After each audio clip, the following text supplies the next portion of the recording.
Hey look, we got a sub. It was supposed to be an easy day. The regular teacher was out and the sub came in. And sure, a couple kids whispered during the lesson.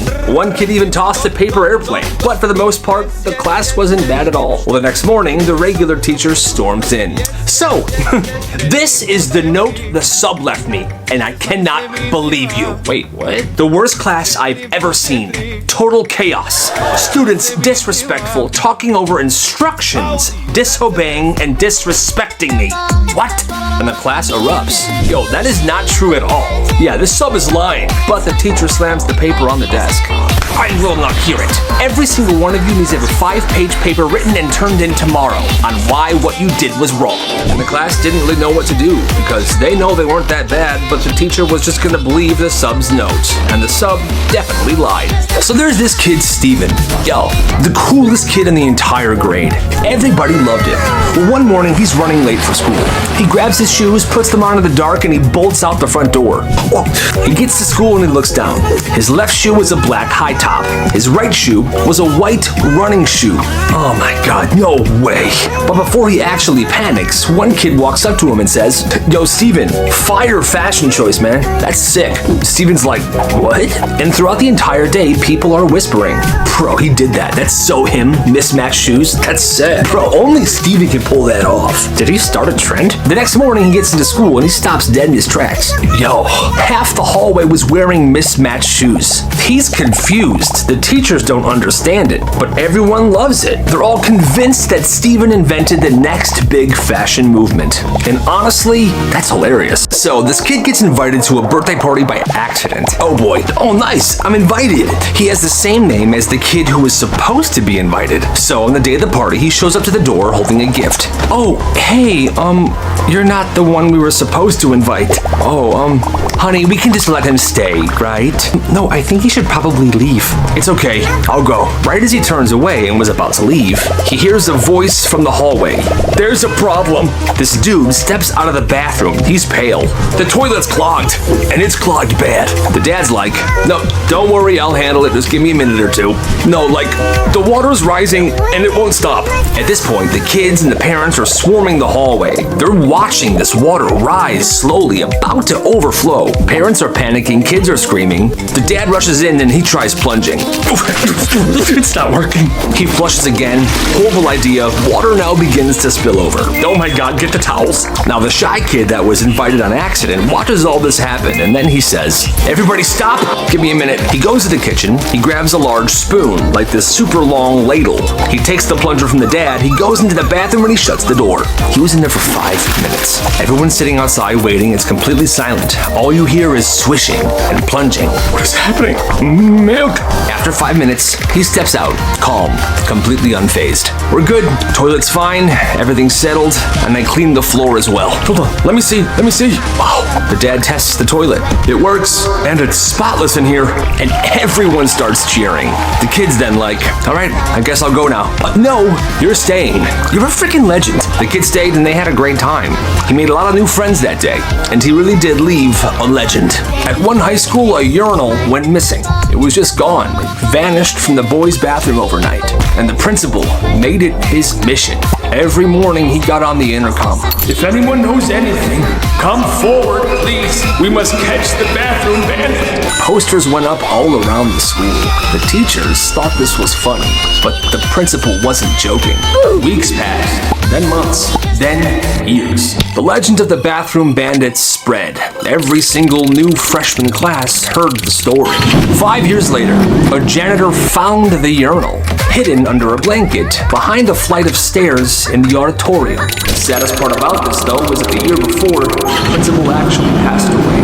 So he never got to find the urinal or figure out who did it. That's messed up. A kid walks into class holding a bag of treats. "Yo, I brought some beef jerky for everybody." "Yeah, I love beef jerky." He starts passing around pieces. Classmates are enjoying it. This is absolutely scrumptious. The teacher walks over, she grabs one. "Oh, beef jerky, my favorite. May I have a piece?" "Sure thing, Miss Flippy." This was kind of during a free period, so people from other classes were coming in as well, asking for beef jerky themselves. "Hey, yo, I heard there's beef jerky in here." "Yeah, come on in." Everybody's chewing, smiling. Then the kid that brought the beef jerky says to his friend, "Hey, yo, bro, that's not beef jerky. jerky, just dog treats. The teacher overhears this. Soon, everyone in the class found out what they were really eating, and people began freaking out. Ew, what the heck? That's disgusting. You all were eating it, so it must not have tasted that bad. He was sent to the principal's office, and the principal said, "You tricked your entire class into eating dog food." Okay, yeah, I did. So?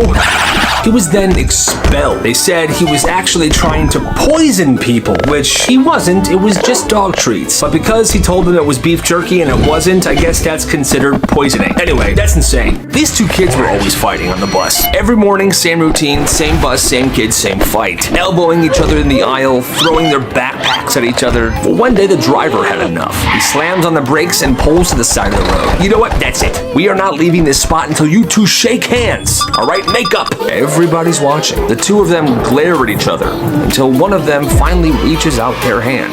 They shake, no words were said. The driver drives away. The next morning, they still weren't talking to each other, but they weren't fighting either. And from that day on, they weren't friends, but they weren't enemies either. Just goes to show that sometimes all it takes is one handshake. This teacher had a candy tax. So one of my subscribers sent me the story. It was period one teacher. No food, no drinks allowed, unless it was a water bottle with a lid. But candy? Candy was allowed, with a catch. If you bring candy, I get a cut. And he meant it. There was a jar on his desk. It was a big glass jar and it was labeled candy tax. So if you had candy, you would walk in. Here you go. You would put a few candies in the jar, sit down, and you were free to eat your candy openly throughout the class. Payment received, my boy. Payment received. But if he caught you eating candy without giving him the tax first, he would walk over. I didn't see you pay the tax, young man. Here. Too late. It's all mine now. And he would take all the candy you had. For the most part, all the students respected this rule. And honestly, so do I. Gotta pay the candy tax. Every school has that I'm him kid that just does some really weird stuff. At this school, he was called the juice vacuum. One random Tuesday, he calmly dumped his juice box on the lunch table. And at first, everybody assumed it was an accident. But no, he leans over the table, sealed his mouth around his hands, and he vacuum slurps the entire juice puddle in one continuous slurp. In 10 seconds, all the juice was gone. It was a perfect suction. The frickin' table wasn't even sticky afterwards. Dude, that's actually super impressive. Yeah, I know. Apparently it was so impressive that at least twice a week, people went to his table and asked him to do it again. And he did. And every single time, people loved it. That's crazy. This story is about two underground empires, both ran by 7th graders. One controlled snacks, and the other controlled sleepovers. Lunch, cafeteria. Every day, a kid named Jordan. This kid got a job at the mall pretzel stand, and during his first week, he noticed something weird. Every time a pretzel gets burnt, twisted wrong, or it was the wrong order, the manager would go, "Toss it, it's trash." So one day, he starts putting those messed up pretzels into his own to-go bag, and instead of throwing them in the garbage, he takes them home. The next day at school, his backpack is full of these pretzels, and at lunch, that's when it starts. Who wants a pretzel? $2 each, and hands shoot straight up in the air. At first, it was just a couple kids. But after a while, he's got regulars. The soccer team, the drama club, even the teachers. "Hey, save me a cinnamon one, please." And soon enough, he's running a full-blown frickin' business. He's bringing these pretzels in every single day. He didn't pay for them, and cash is just piling up. It's pure profit, baby. And by the end of the year, he's made more money doing this than the job pays him for. All from the mistake pretzels that were supposed to be trash. And you know what? You gotta respect the hustle. Only 5 students were allowed to use this bathroom. At this one school, there was this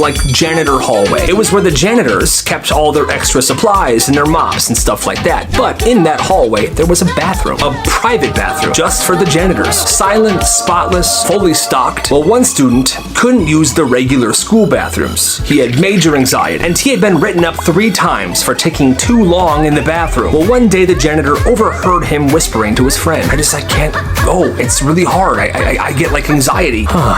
Well, at the end of the school day, he found him, and he brought him to the janitor hallway. "I overheard you earlier, kid. Check this out." "Oh my god, this bathroom is amazing." "You can use it, all right? But don't tell anybody. Here's the key." "Thank you so much." And for 2 weeks, it was immaculate. He used this bathroom whenever he had to go, and he was no longer taking 10, 15 minutes in there. It was private. He loved it. Well, after 2 weeks, he had this idea, and he brought it up to the janitor. "Hey, what if we made 4 more permanent bathroom keys? No more, and we'd find 4 other kids, and we'd charge them monthly to use this bathroom. You think people would pay for that? Probably. $50 a month. The 4 other kids were hand-selected. They had to be trustworthy people that wouldn't snitch on this bathroom situation. And to them, it was worth it. It was all very hush-hush. Well, one day, a teacher saw a student walking out of the janitor hallway, looking suspicious. They asked what this kid was doing, and all this kid said was, "It was a maintenance emergency. I was helping Mr. Johnson," and they didn't question it. Honestly, that's kind of awesome. There's this one kid, Tyler, and he's got a lot of friends. What's up, I'm Tyler. And his friends are always sleeping over at his house. His mom's nice. A little too nice. Every time somebody spends the night, she hands them a toothbrush. "All right, Jack, this toothbrush is for you, and it'll always be yours for whenever you sleep over, okay?" "That's so nice, thank you." Cute, right? These kids liked it. They had their own toothbrush for any time they slept over at this dude's house. Well, a couple weeks later at lunch,